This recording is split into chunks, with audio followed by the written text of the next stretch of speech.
வணக்கம். நாங்கள் இன்றைக்கு தரம் 7 கணிதத்தில 11வது பாட அழகான தசமங்கள் பாடத்தினுடைய தொடர்ச்சியை படிக்க இருக்கிறோம். தசமங்கள் அந்த பாடத்தில் நாங்கள் சென்ற வகுப்பில் என்னென்ன விஷயங்கள் பார்த்த நாங்கள் என்பதை ஞாபகப்படுத்தி கொண்டு இந்த வகுப்பை தொடரலாம். சென்ற வகுப்பில் தசமங்கள் அப்படி என்றால் என்ன, அதோட இந்த ஒரு பின்னங்களை எவ்வாறு தசம எண்களாக எழுதுகிறது. இப்ப 4ல் 1 ஒரு பின்னம், இது ஒரு பின்னமாகும். இந்த பின்னத்தை என்னென்று தசம எண்ணாக எழுதுறது என்று பார்த்த நாங்கள் 4ல் 1 என்னென்று தசம எண்ணாக எழுதுவோம். இந்த ஒரு பின்னத்தினுடைய பகுதி எண்ணை 10னுடைய, அதாவது 10, 100, 1000 ஆக இருக்கிற மாதிரி மாற்றின பிறகு நாங்கள் தசம எண்ணாக எழுதுவோம். அப்ப 4ல் 1 என்னும் போது என்ன செய்வோம், கீழே பகுதி எண் 100 வார மாதிரி இந்த பின்னத்தை நாங்கள் மாற்றுவோம். சமவெளி பின்னம் காணுவோம். நீங்கள் மேலையும் கீழையும் 25ஆல பெருக்கி இதுக்கு ஒரு சமவெளி பின்னம் காணலாம். 4ஐயும் 25 பெருக்கினோம்டா 100, 1ஐயும் 25 பெருக்கினோம்டா 25, 100ல் 25. இந்த பின்னத்தை 2 தசம எண்ணாக எழுதுறது 0.25 என்று எழுதுவோம். கீழே 2 பூஜ்ஜியங்கள். ஆகவே மேலே 25 எழுதிட்டு பின்னிக்கு இருந்து 2 இலக்கங்கள் தள்ளி தசம புள்ளி எழுதுவோம். பின்னங்களை அவ்வாறு தசம எண்ணாக எழுதுறது என்று படிச்ச நாங்கள். அதே போல கலப்பு பின்னங்களை எவ்வாறு தசம எண்களாக எழுதுறது என்றும் படிச்ச நாங்கள். இந்த வகுப்புல நாங்கள் தசம எண்களை பின்னமாக என்ன மாதிரி எழுதுறது. சென்ற வகுப்புல நாங்கள் பார்த்தது பின்னங்களை தசம எண்களாக எழுதுதல். இப்ப நாங்கள் படிக்கிறது தசம எண்களை பின்னங்களாக எழுதுதல். தசம எண்களை பின்னமாக எழுதுதல்.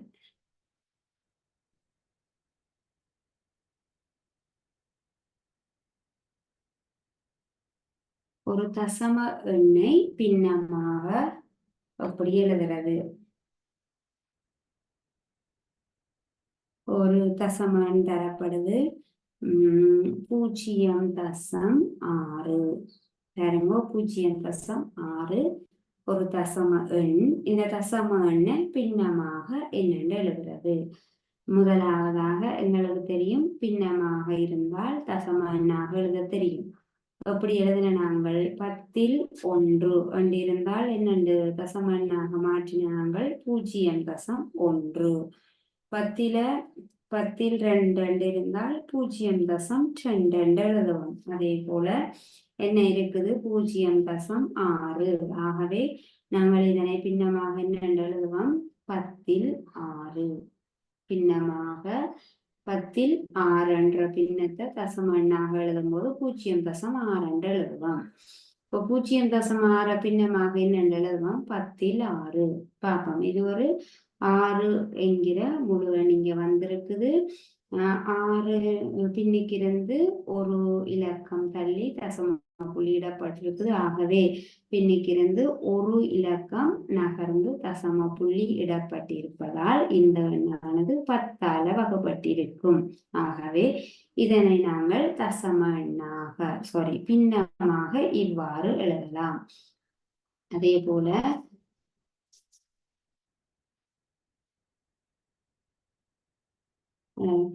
பாருங்க, 100 இப்படி இருக்குது ஒரு எண் 1.25.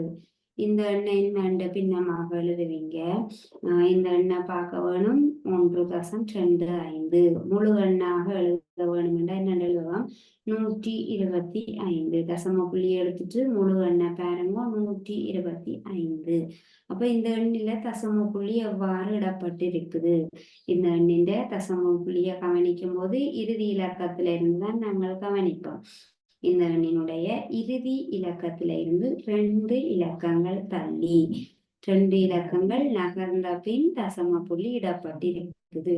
ஆகவே இந்த முழு எண்ணானது 2 இலக்கங்கள் நகர்ந்து தசம புள்ளி இடப்பட்டிருப்பதால் இந்த முழு எண்ணானது 2 பூஜ்ஜியங்களை கொண்ட 10னுடைய வலுவால வகுப்பட்டிருக்க வேணும். ஆகவே 100ஆல வகுப்பட்டிருக்கும்.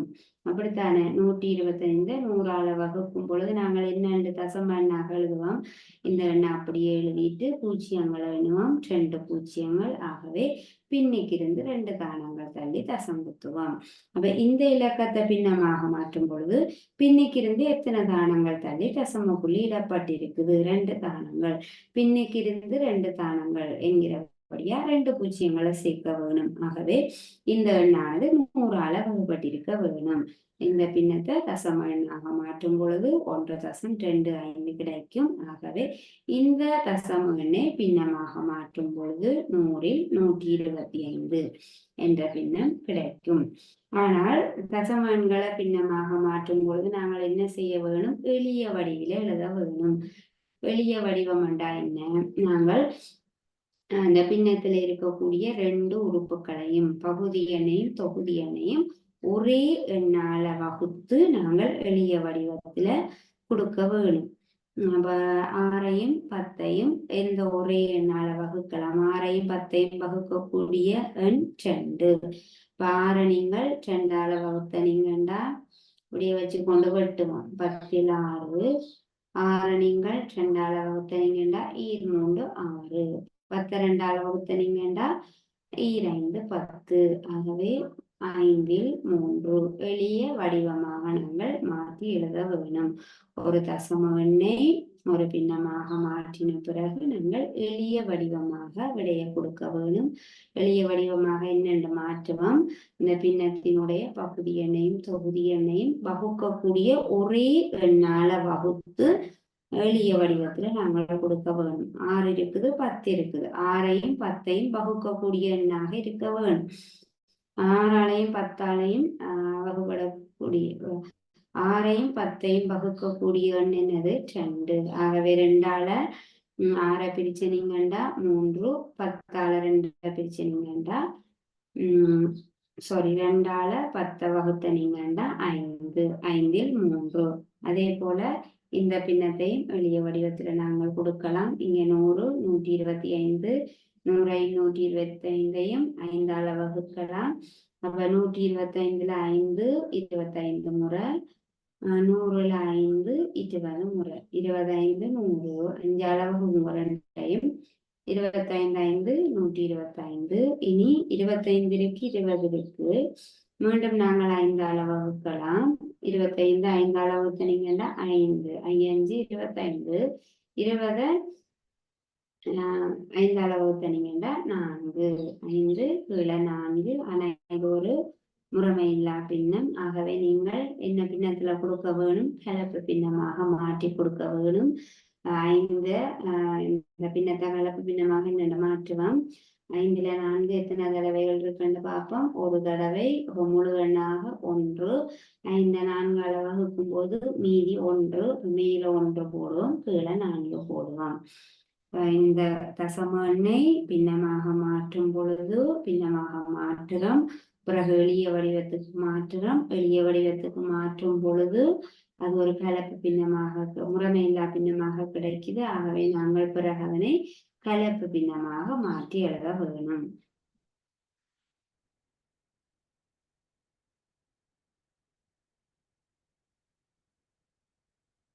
அடுத்ததாக நாங்கள் இதுல கேள்வி செய்வோம். பின்வரும் தசம எண்களை பின்னங்களாக எளிய வடிவில் தருக. பின்வரும் கேள்வி. பின்வரும் தசம எண்களை கேள்வி எழுதலாம்.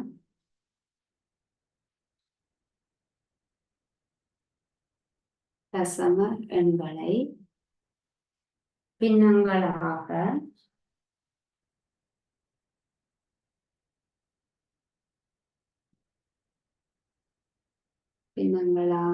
எளிய வடிவில் தருக.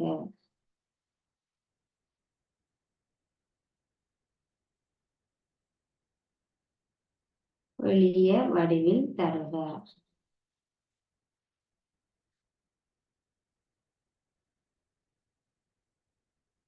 முதலாவது 0.7 0.7 தசம எண்கள் தரப்பட்டிருக்கும் பின்னங்களாக மாற்றி எளிய வடிவில கொடுக்க போறோம். 0.7 அப்போ 0.7ல 7 என்கிற முழு எண் 7 என்கிற முழு எண்ணை நாங்கள் அவதானிக்கும் போது அந்த 7 இறுதி இலக்கத்திலிருந்து ஒரு தானம் ஒரு இலக்கம் நகர்ந்து தசம புள்ளியிடப்பட்டிருக்குது. ஆகவே இந்த 7 ஒரு பூஜ்ஜியத்தை கொண்ட 10னுடைய வலுவான 10ஆல வகுப்பட்டிருக்க வேணும். 10ல் 7 நாங்கள் என்ன எழுதுவோம்? தசம எண்ணாக 0.7 எழுதுவோம். 10ல் 7. இனி எளிய வடிவில் தர சொல்லி கேட்டிருக்குது. அப்ப 10ல் 7 நாங்கள் எளிய வடிவில கொடுக்கலாமா? 10 7 10ஐயும் 7ஐயும் வகுக்கக்கூடிய பொதுவான எண் இருக்குதான்னு பார்க்க வேணும். இருந்தால் அந்த எண்ணால அந்த 2 எண்களை நாங்கள் வகுத்து கொடுக்க வேணும்.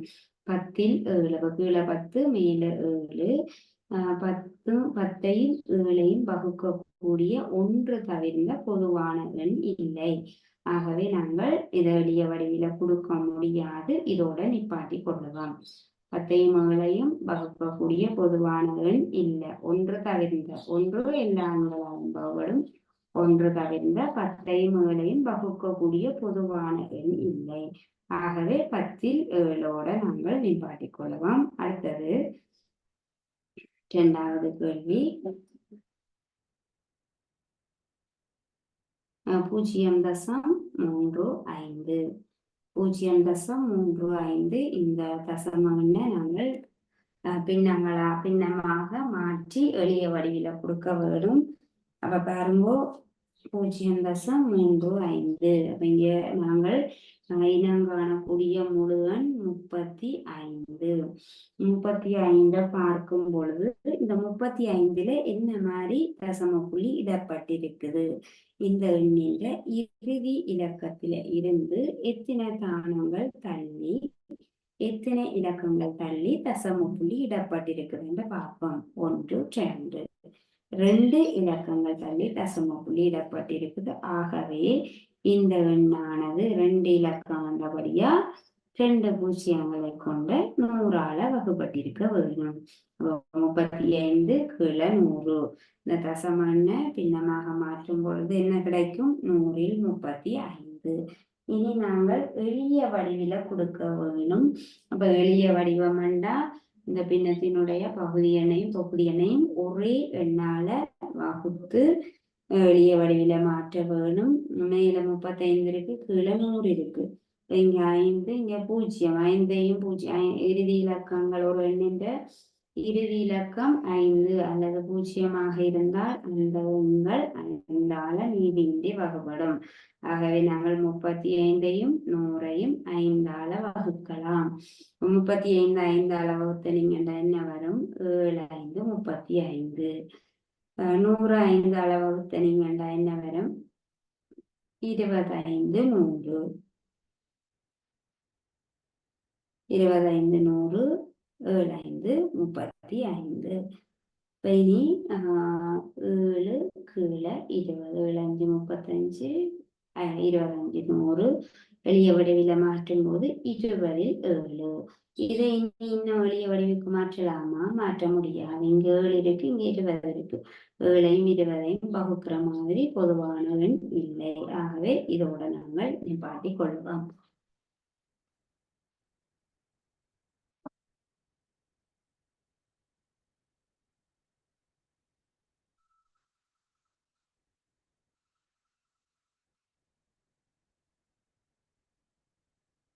அடுத்ததாக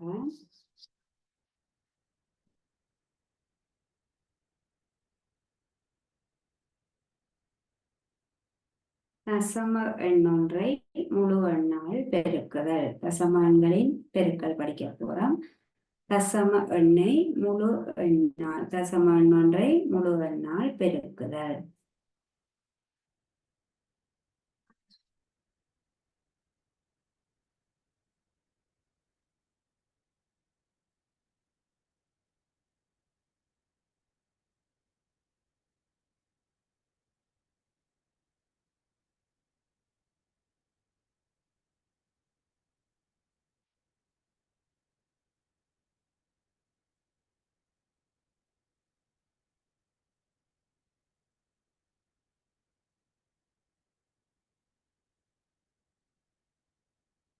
தசம எண்ணொன்றை முழு எண்ணால் பெருக்குதல். இப்போ ஒரு தசம எண்ணை முழு எண்ணால எவ்வாறு பெருக்கிறது என்று பார்க்க போறோம். இப்ப பாருங்க, 0.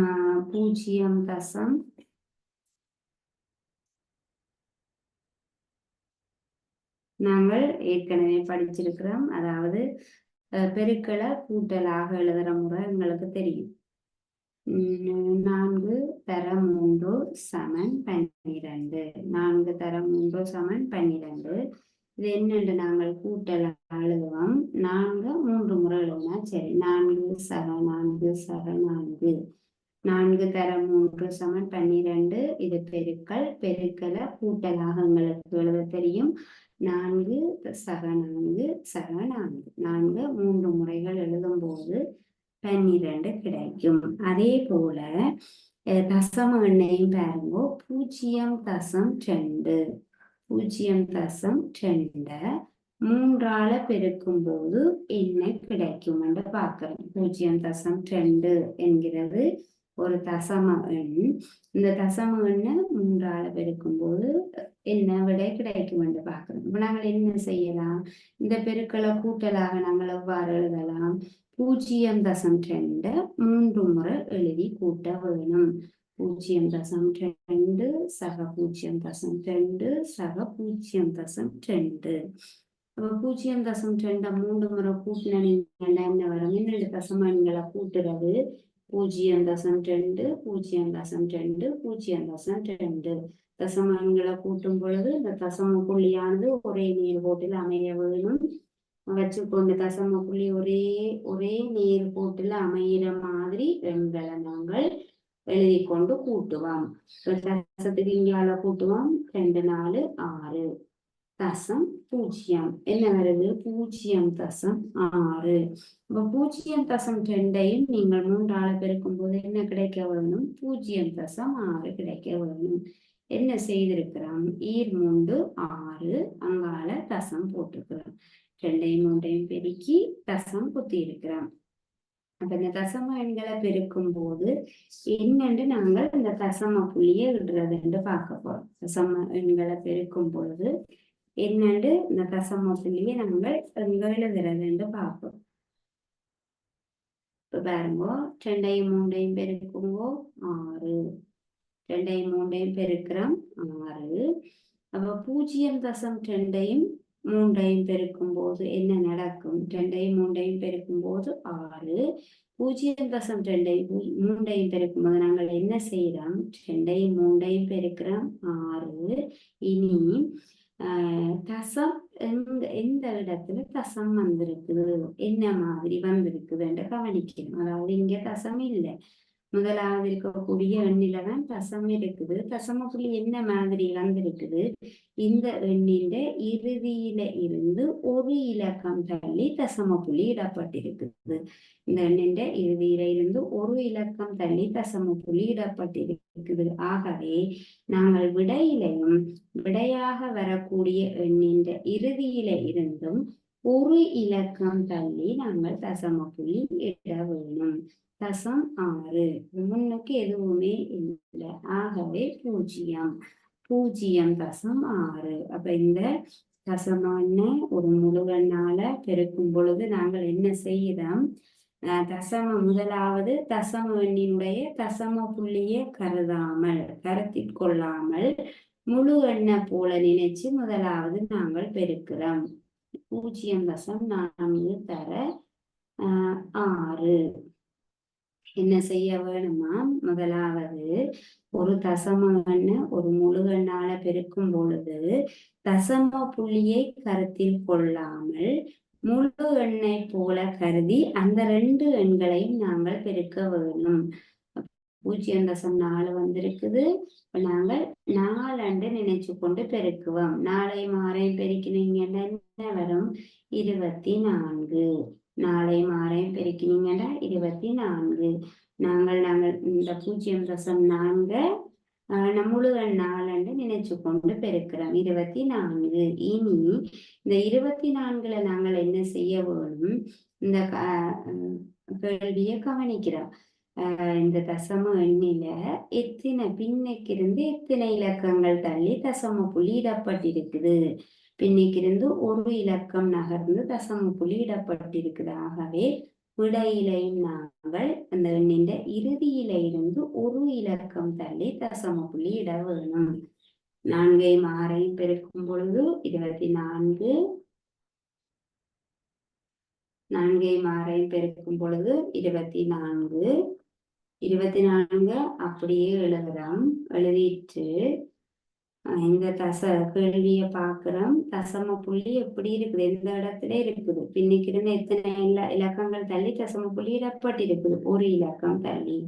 ஆகவே நாங்கள் விடையிலையும் அந்த எண்ணின் இறுதியில இருந்து ஒரு இலக்கம் தள்ளி தசம புள்ளி இட வேணும். 0.4ஐயும் 6ஐயும் பெருக்கின நீங்க என்ன வரும்?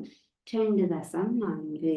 ஆகவே தசம எண்ணின் தசம புள்ளியே ஒரு தசம எண்ணை ஒரு முழு எண்ணால பெருக்கும் பொழுது தசம எண்ணின் தசம புள்ளியை கருத்தில் கொள்ளாமல் முழு எண்ணை போல கருதி அதனை தரப்பட்ட முழு எண்ணால பெருக்க வேணும். பிறகு தசம எண்ணில் உள்ள தசம தானங்களின் எண்ணிக்கைக்கு சமனான தசம தானங்களின் எண்ணிக்கை விடையிலையும் பாரம் மாதிரி தசம புள்ளியை இட வேணும். கேள்வியில அந்த தசம எண்ணில எந்த இடத்துல எத்தனை இலக்கங்கள் தள்ளி தசம புள்ளி இடப்பட்டிருக்குது என்பதை கவனிச்சு அதே மாதிரி அத்தனை எண்ணிக்கையில விடையிலையும் நாங்கள் தசம புள்ளி இட வேணும்.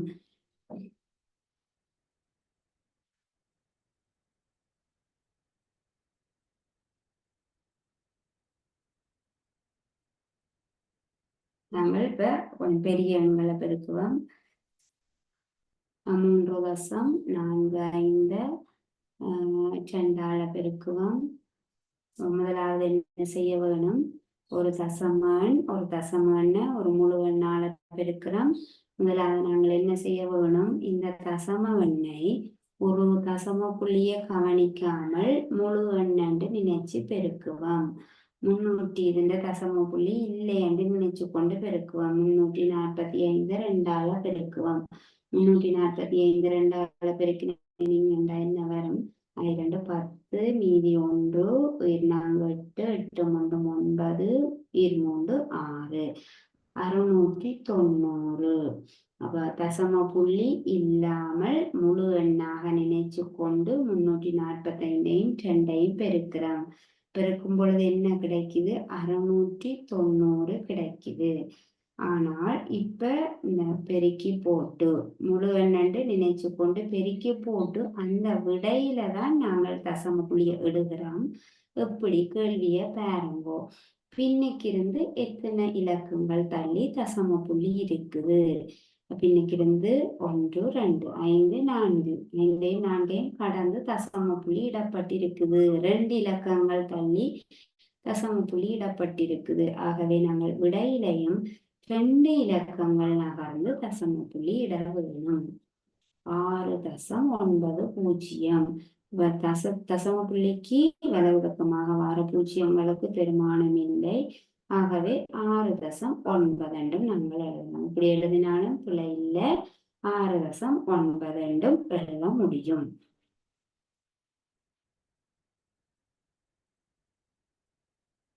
அடுத்ததாக இன்னும் ஒரு கேள்வி. இரண்டாவதாக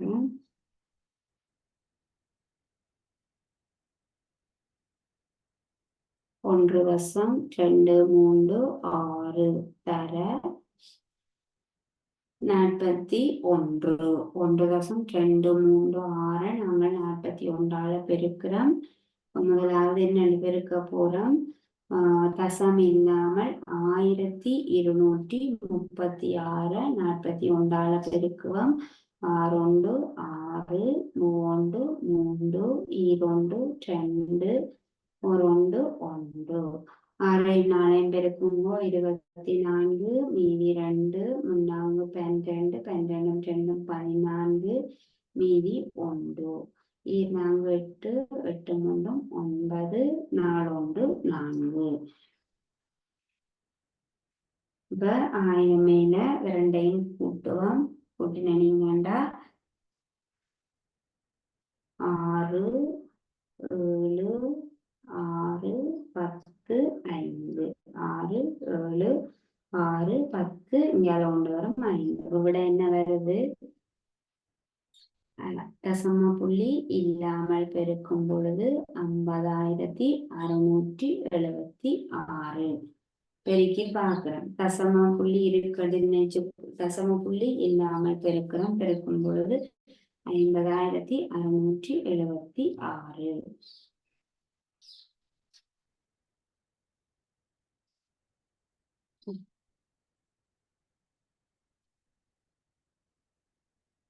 இனி நாங்கள் தசம புள்ளி எழுதுவோம். பாருங்க, கேள்வியை பார்க்கிறோம். இந்த தசம எண்ணை அவதானிக்கிறோம். இந்த எண்ணின்ற இறுதியில இருந்து எத்தனை இலக்கங்கள் தள்ளி தசம புள்ளி வந்திருக்குது? 1 2 3 இலக்கங்கள் தள்ளி தசம புள்ளி இடப்பட்டிருக்குது. ஆகவே நாங்கள் விடையிலையும் 3 1 2 3 இலக்கங்கள் தள்ளி தசம புள்ளி இட வேணும்.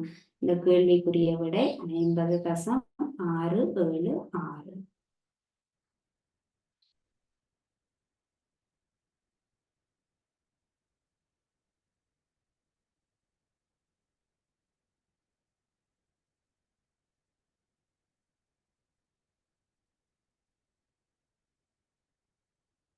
அடுத்ததாக தசம எண்ணொன்றை 10 100 1000 ஆகியவற்றால பெருக்கிறது. தசம எண்ணொன்றை முழு எண்ணால பெருக்கின மாதிரி 10 100 1000 ஆகியவற்றால பெருக்க போறோம்.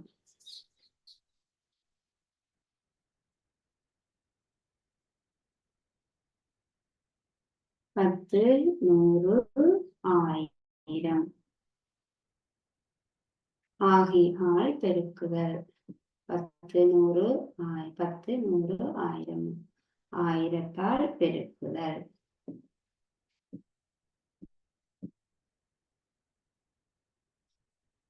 ஒரு தசம எண்ணை 10ஆல 100ஆல 1000ஆல நாங்கள் பெருக்க போறோம். முதலாவதாக ஒரு இலக்கம் 3.2. 10ஆலையும் பெருக்குவோம், 100ஆலையும் பெருக்குவோம், 1000ஆல பெருக்குவோம். 10ஆல பெருக்க போறோம். 3.2 100ஆல பெருக்க போறோம். 3.2 1000ஆல பெருக்க போறோம். அப்ப உங்களுக்கு தசம எண்களை ஒரு முழு எண்ணால பெருக்க தெரியும். ஆனால் 10 100 ஆகியவற்றால பெருக்கிறது இலகுவானது. அதுக்கு ஒரு இலகுவான ஒரு முறை இருக்குது. நாங்க அந்த முறையை நாங்கள் இப்ப என்னன்னா அந்த முறைய காண்றதுன்னு பார்ப்போம். 3.2 இருக்குது, 10ஆல பெருக்க போறோம். இப்ப எங்களுக்கு தெரியும் ஒரு தசம எண்ணை ஒரு முழு எண்ணால பெருக்கும் போது என்ன பெருக்குவோம்? முதலாவது தசம புள்ளி இல்லைன்னு நினைச்சு கொண்டு பெருக்குவோம். 32 10ஆல பெருக்குவோம். 32 10ஆல பெருக்கின நீங்கன்னா என்ன வரும்? என்ன செய்ய வேணும்?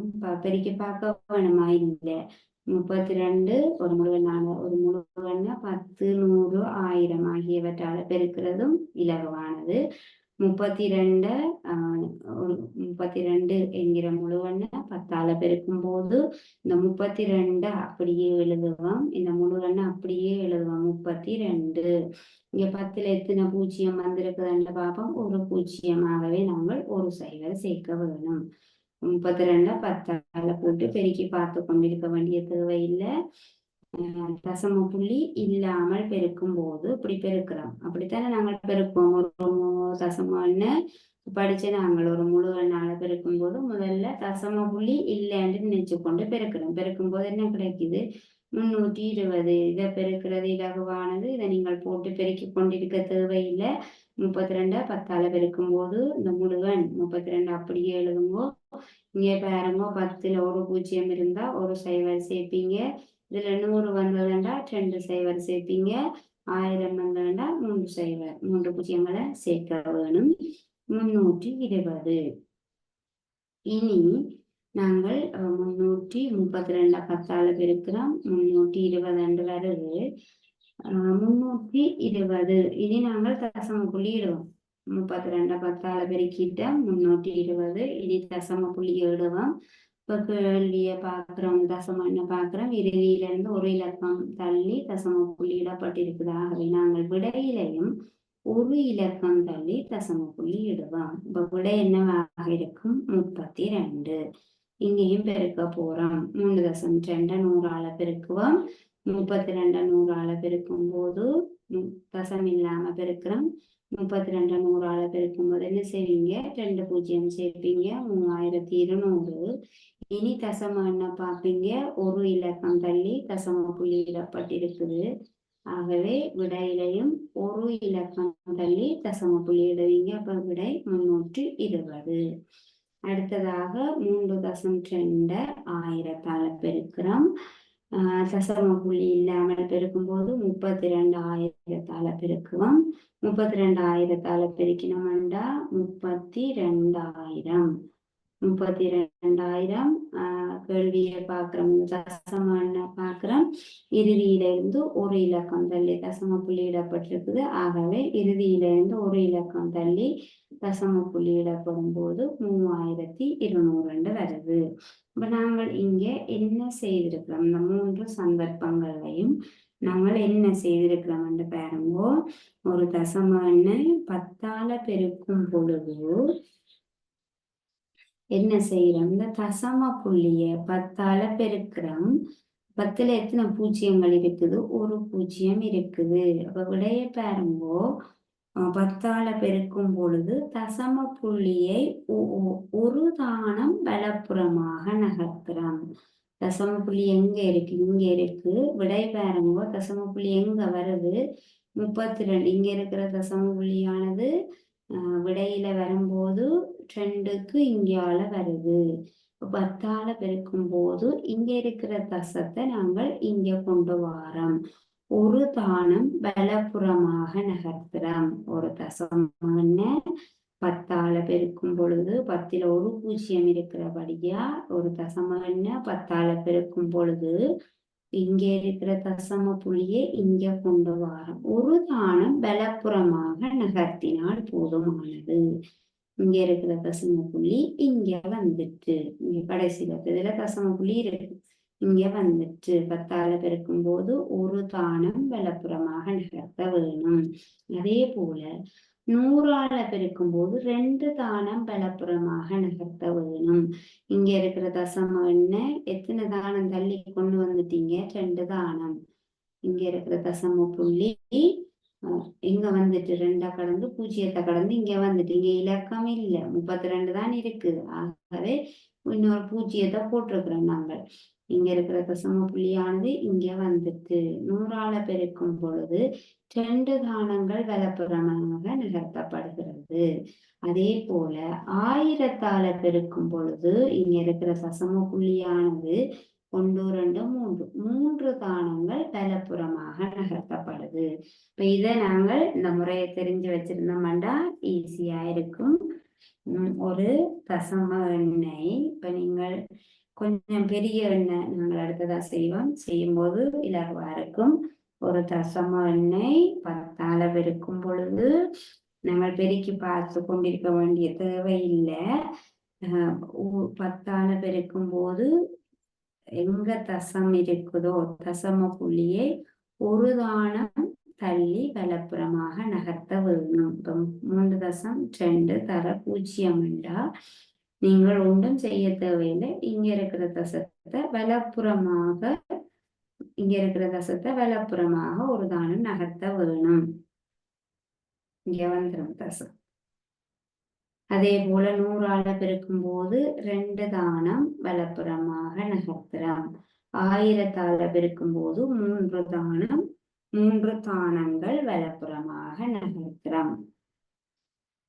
என்று தெரிஞ்சிருக்க வேணும். இப்ப நம்ம கொஞ்சம் பெரிய கேள்வி செய்யணும்.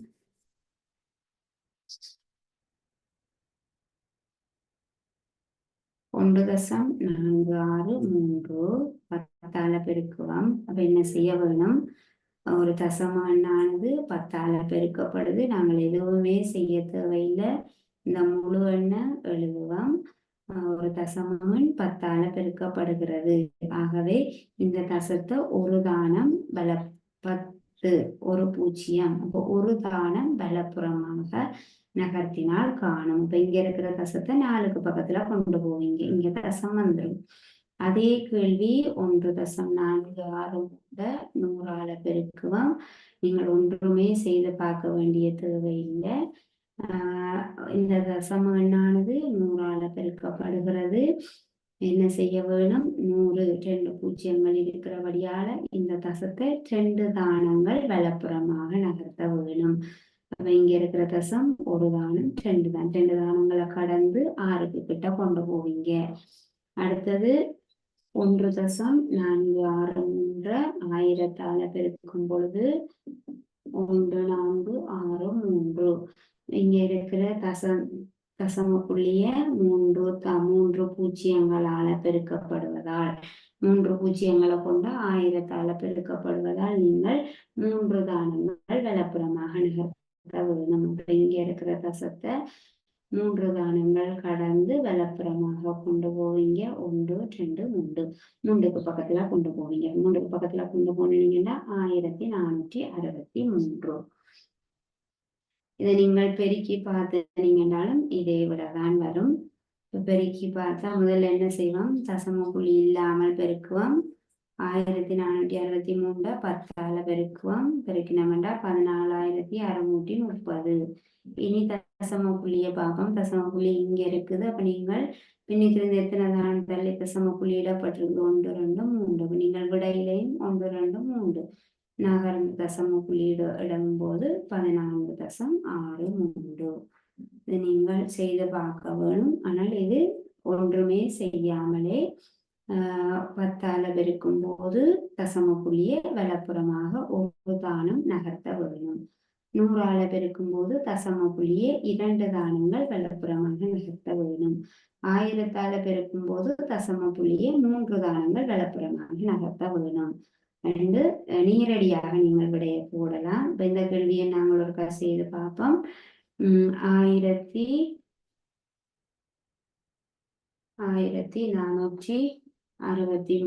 100ஆல பெருக்குவோம். பெருக்கினோம்னா 1463ஓட 2 பூஜ்ஜியங்கள் சேர்க்க வேணும். 2 பூஜ்ஜியங்கள் சேர்ப்பீங்க. இப்ப கேள்வியை பார்க்கிறோம். கேள்வியில அங்க தசம் இருக்கு, இங்க இருக்குது. 1 2 3 தானங்கள் பின்னிக்கிருந்து 3 தானங்கள் தள்ளி தசம புள்ளி இடப்பட்டிருக்குது கேள்வியில. விடையிலையும் 1 2 3 பின்னிக்கிருந்து 3 தானங்கள் தள்ளி தசம புள்ளி இடும் பொழுது 146.3. இந்த விடையும் சமனா வரும்.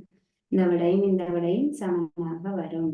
இது நாங்கள் ஒரு முழு எண்ண தசம எண்ணால பெருக்கும் போது எப்படி செய்யறது பார்த்து நாங்கள் இதை விட இலகுவாக ஒரு 10 100 1000 ஆகியவற்றை ஆகியவற்றால் ஒரு தசம எண்ணை பெருக்கும் போது நாங்கள் இப்படி பெருக்கி பார்த்து கொண்டிருக்க தேவையில்லை. அந்த தசம புள்ளிய நகர்த்தினாலே போதுமானது. பெருக்கும் பொழுது வலப்புறமாக 10 ஒரு தானம் நகர்த்த வேணும்.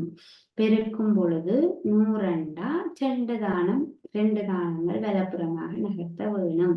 தசம எண்ணை 1000ஆல பெருக்கும் போது என்ன செய்ய வேணும்? தசம புள்ளிய 3 பூஜ்ஜியமாகவே 3 தானங்கள் வலப்புறமாக நகர்த்த வேணும். இது இலகுவான முறையாக இருக்கும். இதை நீங்கள் எழுதிக் கொள்ளலாம்.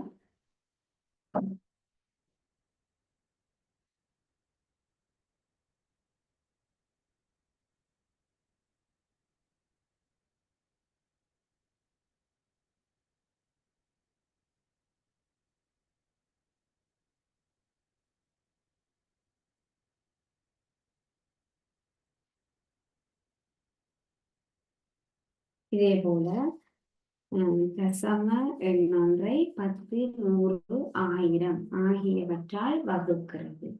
தசம எண்ணொன்றை 10 100 1000 ஆகியவற்றால் வகுத்தல்.